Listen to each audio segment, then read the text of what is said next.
디트리 보네퍼는 이렇게 말했습니다. 우리가 가장 사랑하는 사람들과 가장 깊은 상처를 주고받습니다. 이 말씀이 오늘 우리에게 필요합니다. 왜냐하면 우리는 가족 문제를 숨기려 하기 때문입니다. 우리는 가족끼리 사이가 나쁜 것을 부끄러워합니다. 우리는 이것을 신앙의 실패라고 생각합니다. 우리는 이것을 남에게 말하지 못합니다. 하지만 이것은 당신만의 문제가 아닙니다. 당신은 지금 가족과 관계가 어떻습니까? 부모님과 대화가 됩니까? 형제 자매와 편하게 지냅니까? 배우자와 마음이 통합니까? 자녀와 소통이 됩니까? 아마 그렇지 못할 것입니다.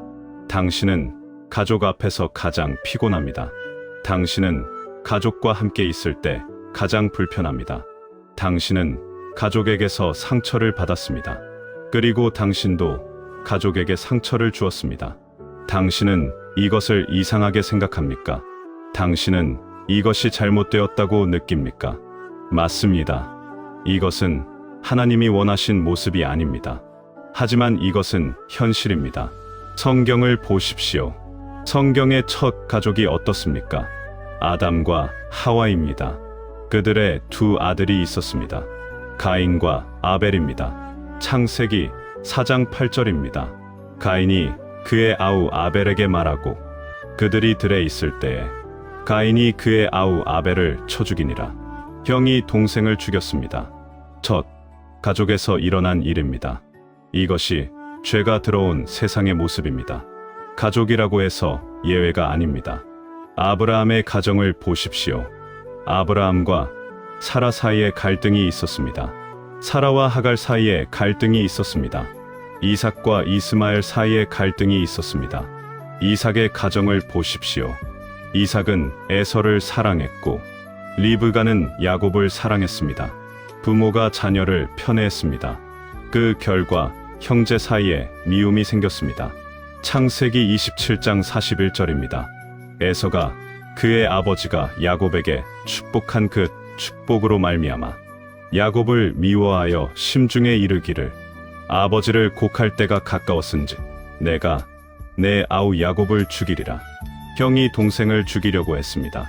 야곱은 도망가야 했습니다. 20년 동안 헤어져 살았습니다. 이것이 성경 속 가족의 모습입니다. 야곱의 가정을 보십시오.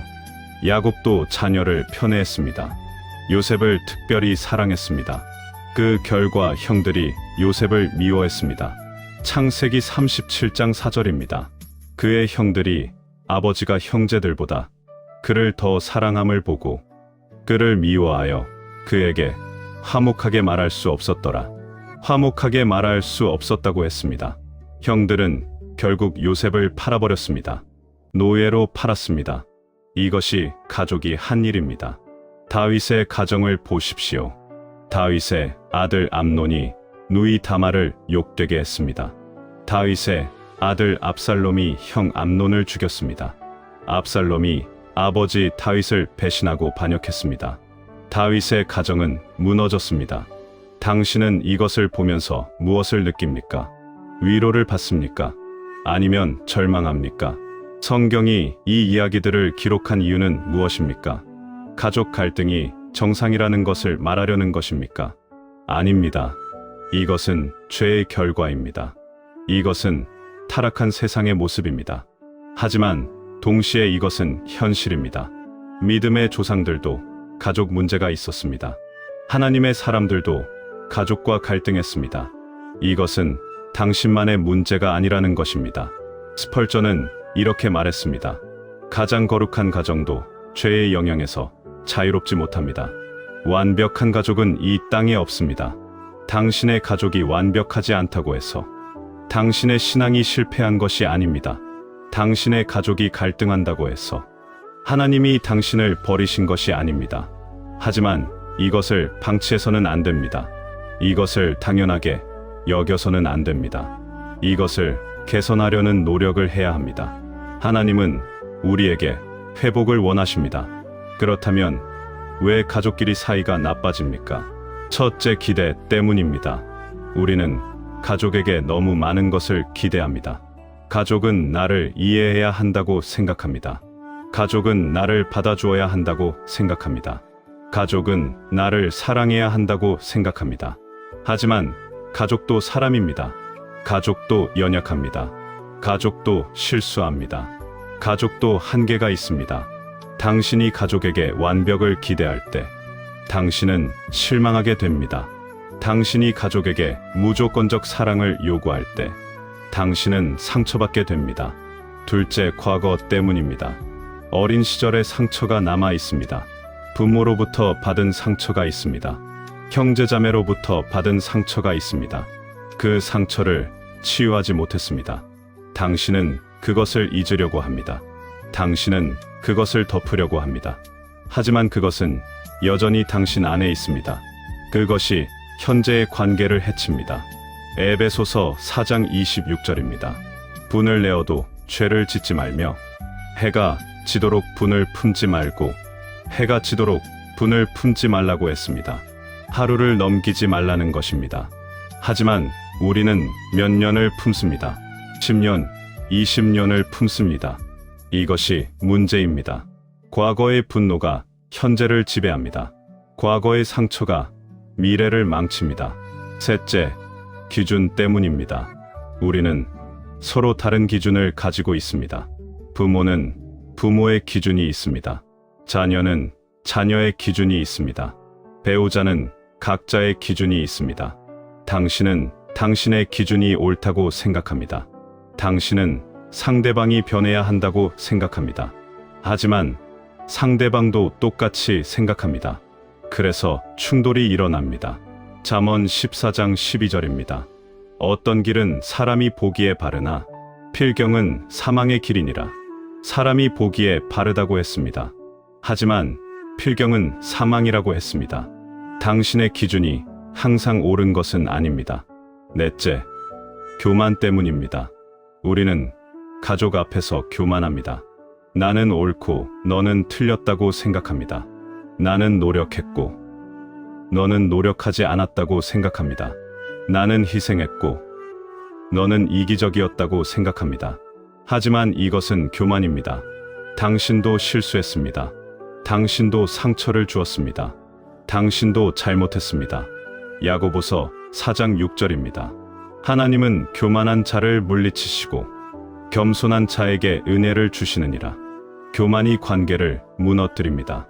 교만이 가족을 파괴합니다. 겸손만이 회복의 시작입니다. 다섯째, 용서하지 않기 때문입니다. 우리는 가족의 잘못을 용서하지 않습니다. 우리는 그것을 계속 붙잡고 있습니다. 우리는 그것을 계속 상기시킵니다. 우리는 그것을 무기로 사용합니다. 마태복음 18장을 보십시오. 베드로가 예수님께 물었습니다. 몇 번이나 용서해야 합니까? 7번까지 하오리까? 마태복음 18장 22절입니다. 예수께서 이르시되 내게 이르노니 7번뿐 아니라 7번을 70번까지라도 할지니라. 70번씩 7번이라고 하셨습니다. 490번입니다. 셀 수 없이 용서하라는 것입니다. 끝 없이 용서하라는 것입니다. 하지만 우리는 한 번도 용서하지 않습니다. 우리는 계속 그것을 기억합니다. 그래서 관계가 회복되지 않습니다. A.W. 토저는 이렇게 말했습니다. 용서하지 않는 마음은 자신을 감옥에 가두는 것입니다.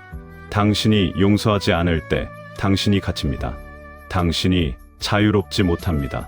용서는 상대방을 위한 것만이 아닙니다. 용서는 당신을 위한 것입니다. 그렇다면 어떻게 해야 합니까? 첫째, 현실을 인정하십시오. 가족 관계가 나쁘다는 것을 인정하십시오. 이것을 숨기지 마십시오. 이것을 부인하지 마십시오. 많은 사람들이 가족 문제를 숨깁니다. 겉으로는 괜찮은 척합니다.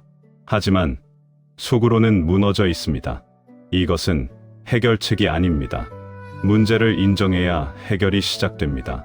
아픈 것을 아프다고 말해야 치료가 시작됩니다. 둘째, 하나님께 나아가십시오. 가족 문제를 하나님 앞에 가져가십시오. 기도하십시오. 간구하십시오. 시편 55편 22절입니다.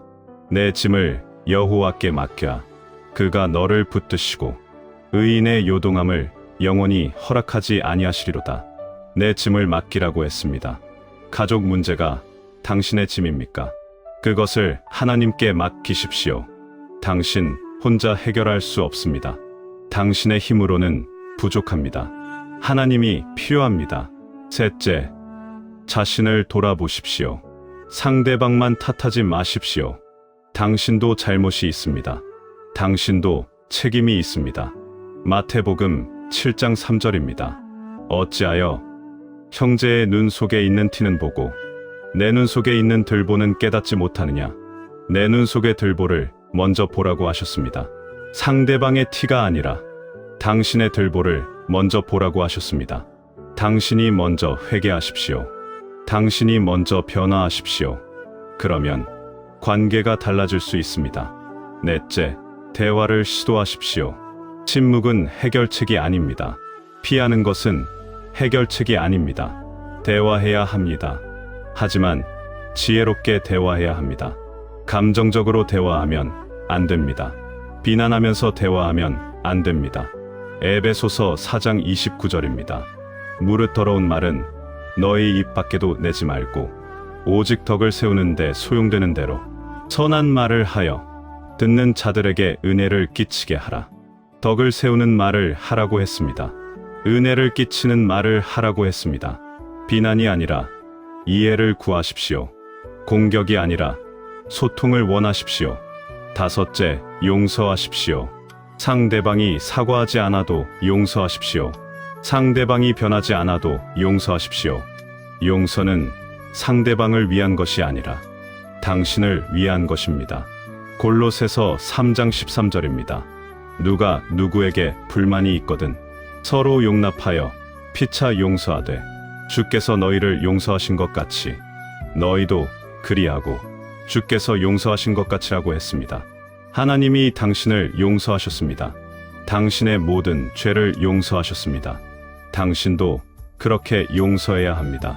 당신이 받은 용서보다 당신이 해야 할 용서가 더 큽니까? 절대 그렇지 않습니다. 하나님께 받은 용서가 훨씬 큽니다. 팀 켈러는 이렇게 말했습니다.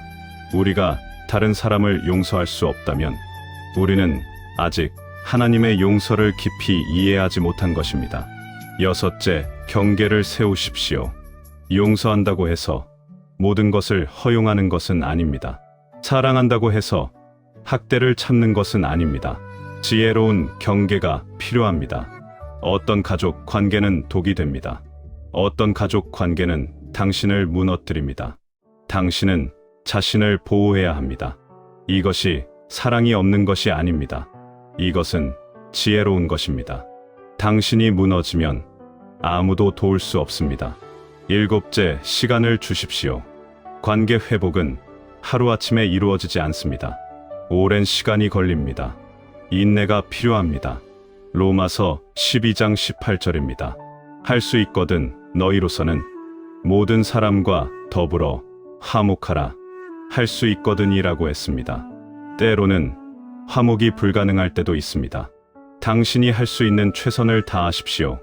나머지는 하나님께 맡기십시오. 여덟째, 기도하십시오. 가족을 위해 기도하십시오. 관계 회복을 위해 기도하십시오.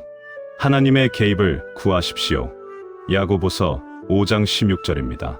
이러므로 너희 죄를 서로 고백하며 병이 낫기를 위하여 서로 기도하라. 의인의 간구는 역사하는 힘이 큽니다. 의인의 간구는 역사하는 힘이 있다고 했습니다. 당신의 기도는 능력이 있습니다. 당신의 기도가 가족을 변화시킬 수 있습니다. 요셉을 다시 보십시오. 요셉은 형들에게 팔렸습니다. 노예가 되었습니다. 감옥에 갇혔습니다. 20년 동안 고난을 겪었습니다. 하지만 요셉은 하나님을 믿었습니다. 하나님이 함께 하신다는 것을 믿었습니다. 하나님이 계획이 있다는 것을 믿었습니다. 그리고 요셉은 총리가 되었습니다. 형들이 요셉 앞에 왔습니다. 요셉은 복수할 수 있었습니다. 요셉은 형들을 벌할 수 있었습니다. 하지만 요셉은 용서했습니다. 창세기 신장 20절입니다. 당신들은 나를 해하려 하였으나 하나님은 그것을 선으로 바꾸사 오늘과 같이 많은 백성의 생명을 구원하게 하시려 하셨나니 요셉은 하나님의 계획을 보았습니다. 요셉은 하나님의 선하심을 믿었습니다. 그래서 용서할 수 있었습니다. 창세기 신장 21절입니다. 당신들은 두려워하지 마십시오. 내가 당신들과 당신들의 자녀를 기르리이다 하고 그들을 위로하고 그들의 마음을 친절하게 하였더라. 위로하고 친절하게 했다고 했습니다. 요셉은 형들을 회복시켰습니다. 요셉은 가족을 회복시켰습니다. 이것이 하나님이 원하시는 것입니다. 이것이 우리가 가야 할 길입니다. 야곱의 가정을 다시 보십시오. 야곱과 에서는 20년 동안 헤어졌습니다. 야곱은 에서가 자기를 죽일까 두려워했습니다. 창세기 32장에서 야곱이 에서를 만나러 갑니다. 야곱은 두려웠습니다. 야곱은 하나님께 기도했습니다. 창세기 32장 11절입니다. 내가 주께 간구하오니 나를 내 형의 손에서 에서의 손에서 건져내시옵소서. 내가 그를 두려워함은 그가 와서 나와 내 아내와 자식들을 칠까 겁이 나기 때문입니다. 간절히 기도했습니다. 그리고 형을 만나러 갔습니다. 창세기 33장 4절입니다. 에서가 달려와서 그를 맞이하여 그의 목을 안고 입 맞추고 서로 우니라. 에서가 달려왔습니다. 에서가 야곱을 안았습니다. 에서가 야곱에게 입을 맞췄습니다. 서로 울었습니다. 이것이 회복입니다. 이것이 화해입니다. 이것이 하나님의 은혜입니다. 20년의 미움이 녹았습니다. 20년의 분노가 사라졌습니다. 하나님이 그들의 마음을 만지셨습니다. C.S. 루이스는 이렇게 말했습니다. 하나님은 불가능한 관계도 회복시키십니다. 우리가 순종할 때 하나님이 길을 여십니다. 당신의 가족 관계도 회복될 수 있습니다. 당신과 부모의 관계도 회복될 수 있습니다. 당신과 형제자매의 관계도 회복될 수 있습니다. 당신과 배우자의 관계도 회복될 수 있습니다. 당신과 자녀의 관계도 회복될 수 있습니다. 하지만 이것은 당신 혼자 할 수 없습니다. 하나님이 필요합니다. 하나님의 은혜가 필요합니다. 하나님의 능력이 필요합니다. 마태복음 19장 26절입니다. 예수께서 그들을 보시며 이르시되 사람으로는 할 수 없으나 하나님으로서는 다 하실 수 있느니라. 사람으로는 할 수 없다고 하셨습니다. 하지만 하나님으로서는 다 하실 수 있다고 하셨습니다. 당신의 가족 문제도 하나님은 하실 수 있습니다. 그런데 주의할 것이 있습니다. 때로 회복이 당신이 원하는 방식으로 오지 않습니다. 때로 회복이 당신이 기대한 시간에 오지 않습니다. 때로 회복이 완전하지 않을 수도 있습니다. 하지만 하나님은 여전히 선하십니다. 하나님은 여전히 일하고 계십니다. 당신은 할 수 있는 최선을 다하십시오. 나머지는 하나님께 맡기십시오. 잠언 16장 7절입니다. 사람의 행위가 여호와를 기쁘시게 하면 그 사람의 원수라도 그와 더불어 화목하게 하시느니라. 여호와를 기쁘시게 하라고 했습니다. 그러면 원수도 화목하게 하신다고 했습니다. 당신의 가족도 화목하게 하실 수 있습니다. 존 스토트는 이렇게 말했습니다. 우리는 결과를 통제할 수 없지만 우리의 태도는 선택할 수 있습니다. 당신의 태도를 선택하십시오. 미움이 아니라 사랑을 선택하십시오. 분노가 아니라 용서를 선택하십시오. 복수가 아니라 화해를 선택하십시오. 로마서 12장 21절입니다. 악에게 지지 말고 선으로 악을 이기라. 선으로 악을 이기라고 했습니다. 악한 관계를 선한 태도로 이기십시오. 상처를 사랑으로 이기십시오. 미움을 용서로 이기십시오. 이것이 쉽습니까? 절대 쉽지 않습니다. 이것은 가장 어려운 일입니다. 왜냐하면 가족이기 때문입니다. 가족은 우리의 가장 약한 부분을 압니다. 가족은 우리의 가장 아픈 곳을 알고 있습니다. 그래서 가족의 상처가 가장 깊습니다. 그래서 가족을 용서하는 것이 가장 어렵습니다. 하지만 이것을 해야 합니다. 왜냐하면 이것이 하나님의 뜻이기 때문입니다. 왜냐하면 이것이 당신을 자유롭게 하기 때문입니다. 요한복음 13장 34절입니다. 새 계명을 너희에게 주노니 서로 사랑하라. 내가 너희를 사랑한 것 같이 너희도 서로 사랑하라. 서로 사랑하라고 하셨습니다. 이것이 새 계명입니다. 가족도 포함됩니다. 특히 가족이 먼저입니다. 디모데전서 5장 8절입니다. 누구든지 자기 친족, 특히 자기 가족을 돌보지 아니하면 믿음을 배반한 자요 불신자보다 더 악한 자니라. 자기 가족을 돌보라고 했습니다. 이것이 믿음의 증거라고 했습니다. 가족을 사랑하는 것이 신앙입니다. 당신이 오늘 이 설교를 듣고 가족과의 관계를 회복하기로 결단한다면 당신의 삶이 달라질 것입니다. 당신이 먼저 손을 내민다면, 당신이 먼저 용서한다면, 당신이 먼저 사랑한다면 하나님이 나머지를 하실 것입니다. 지금 결단하십시오. 오늘부터 가족을 위해 기도하겠다고, 오늘부터 가족을 용서하겠다고, 오늘부터 화해를 시도하겠다고. 쉽지 않을 것입니다. 오랜 시간이 걸릴 것입니다. 실패할 수도 있습니다. 하지만 시도해야 합니다. 왜냐하면 가족은 하나님이 주신 선물이기 때문입니다. 왜냐하면 가족은 하나님이 세우신 제도이기 때문입니다. 왜냐하면 가족 안에서 하나님의 사랑을 배우기 때문입니다. 조나단 에드워즈는 이렇게 말했습니다. 가정은 천국의 예표입니다. 우리가 가정에서 사랑을 배우지 못하면 우리는 하나님 나라에서도 사랑할 수 없습니다. 당신의 가정을 천국의 예표로 만드십시오. 당신의 가정을 사랑이 있는 곳으로 만드십시오. 당신의 가정을 화해가 있는 곳으로 만드십시오. 이것은 당신 혼자 할 수 없습니다. 하나님과 함께 해야 합니다. 하나님께 의지하십시오. 하나님이 도우실 것입니다. 시편 127편 1절입니다. 여호와께서 집을 세우지 아니하시면 세우는 자의 수고가 헛되며 여호와께서 성을 지키지 아니하시면 파수꾼의 깨어 있음이 헛되도다. 여호와께서 집을 세우신다고 했습니다. 당신의 노력만으로는 부족합니다. 하나님이 세우셔야 합니다. 가족끼리 사이가 좋지 않을 때 절망하지 마십시오. 포기하지 마십시오. 하나님께 나아가십시오. 기도하십시오. 회개하십시오. 용서하십시오. 사랑하십시오. 하나님이 당신의 가정을 회복시키실 것입니다. 하나님이 당신의 관계를 치유하실 것입니다. 하나님이 당신의 가족을 세우실 것입니다. 어거스틴은 이렇게 말했습니다. 하나님은 깨진 것을 모으시고 상한 것을 고치시고 잃어버린 것을 찾으시는 분입니다. 당신의 깨진 가족을 하나님께 드리십시오. 당신의 상한 관계를 하나님께 맡기십시오. 당신의 잃어버린 사랑을 하나님께 구하십시오. 하나님이 회복하실 것입니다. 하나님이 치유하실 것입니다. 하나님이 새롭게 하실 것입니다.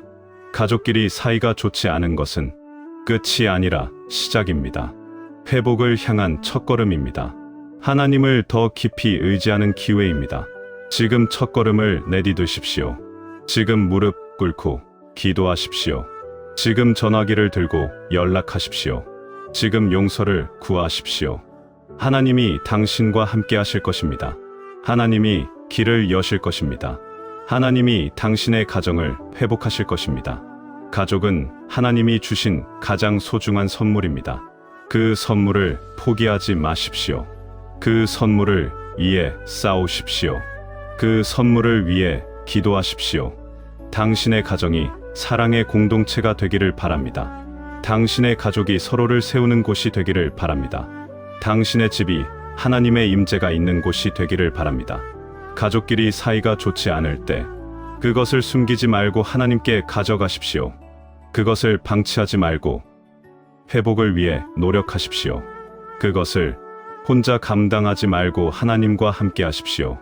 이것이 당신을 자유롭게 할 것이며 이것이 당신의 가정을 세울 것이며 이것이 하나님께 영광을 돌리는 길입니다.